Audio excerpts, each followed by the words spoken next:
दोस्तों, recently Donald Trump की हरकतों ने सभी भारतीयों के मन में एक बार फिर से सवाल खड़ा कर दिया।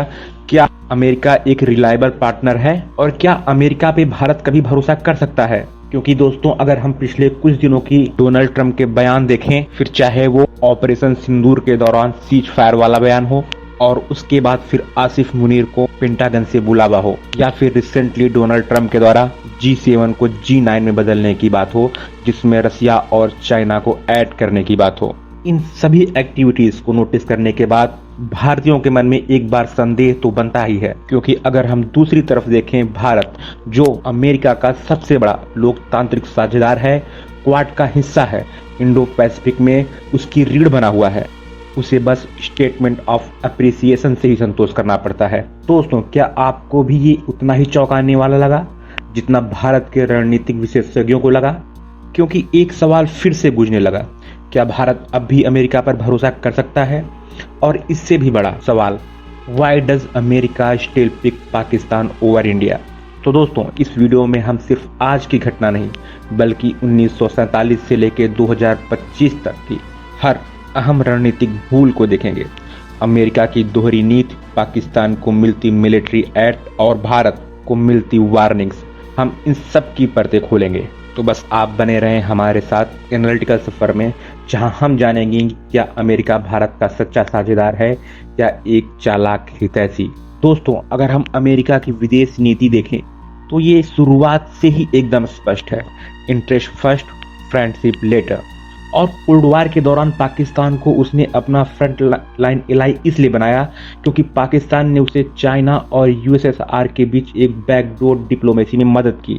1954 में सीटो और 1955 में सेंटो जैसे संगठनों में पाकिस्तान को शामिल किया गया।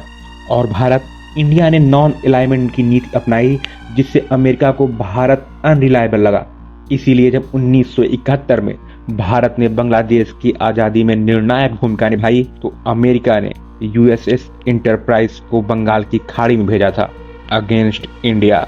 और यह अमेरिका का स्पष्ट संदेश था, पाकिस्तान हमारा रणनीतिक मोहरा है, न कि भारत। और दोस्तों, अगर हम बात करें कि पाकिस्तान मिलिट्री को ऐड मिलने की, तो 2001 के बाद जब अमेरिका ने वॉर ऑफ टेरर शुरू किया तो उसने पाकिस्तान को एक बार फिर फ्रंट लाइन स्टेट बना दिया। और 2001 से 2018 के बीच पाकिस्तान को लगभग $33 बिलियन की मदद मिली, जिसमें से सिर्फ $14 बिलियन मिलिट्री एड थी।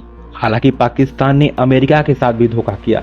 इतनी भारी भरकम सहायता के बावजूद पाकिस्तान ने हक्कानी नेटवर्क, एलईटी और जैसे मोहम्मद जैसे संगठनों को छिपाया भी और चलाया भी।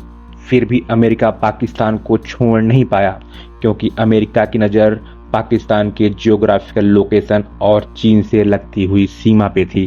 और अगर हम दोस्तों भारत और यूएस के रिलेशन की बात करें तो भारत ने 2005 में India US civil nuclear deal की, 2016 में मेजर डिफेंस पार्टनर का दर्जा दिया, क्वाड, इंडो पैसिफिक स्ट्रेटजी और हाल में ही आईसीईटी पार्टनरशिप। इंडिया ने हर मोर्चे पे अमेरिका का साथ दिया, लेकिन इंडिया को क्या मिला? इंडिया को अब तक नाटो इक्विवेलेंट एलाइन नहीं माना जाता।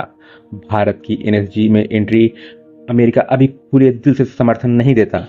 और अब जब जनरल आसिफ मुनीर को अमेरिका ने पेंटागन में बुलाया तो भारत के लोगों को फिर से वह पुराना दर्द याद आ गया।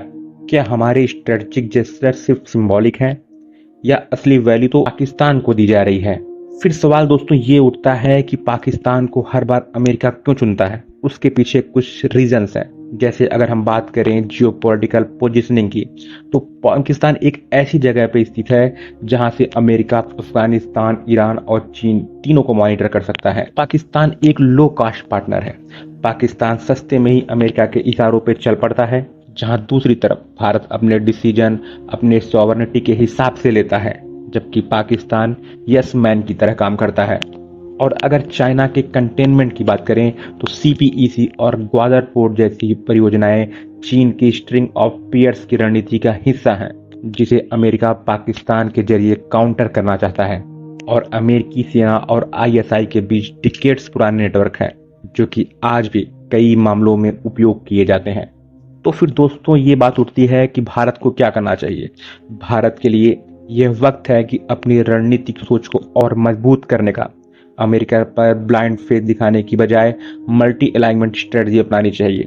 जैसे हमें रशिया से दूरी नहीं बढ़ानी चाहिए, फ्रांस और मिडिल ईस्ट जैसे पार्टनर्स को एक्टिवली इंगेज करें, क्वाड और आईसीटी में भागीदारी जारी रखे, लेकिन साथ ही अपनी पुरानी स्ट्रेटजिक ऑटोनॉमी को भी बनाए रखे।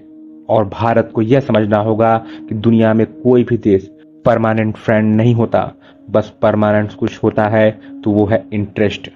दोस्तों, आसिफ मुनीर का पेंटागन बुलाया जाना सिर्फ एक डिप्लोमेटिक विजिट नहीं था, यह अमेरिका की असली प्राथमिकताओं का रिफ्लेक्शन था। भारत दुनिया का सबसे बड़ा लोकतंत्र है, सबसे तेजी से बढ़ती हुई अर्थव्यवस्था है और न्यूक्लियर पावर भी है। लेकिन क्या यह सब कुछ अमेरिका को इम्प्रेस करने के लिए काफी है?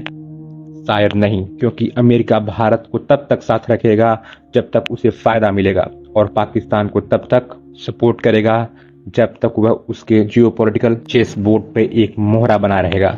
दोस्तों, अब फैसला भारत के लोगों और नीति निर्माताओं पर है।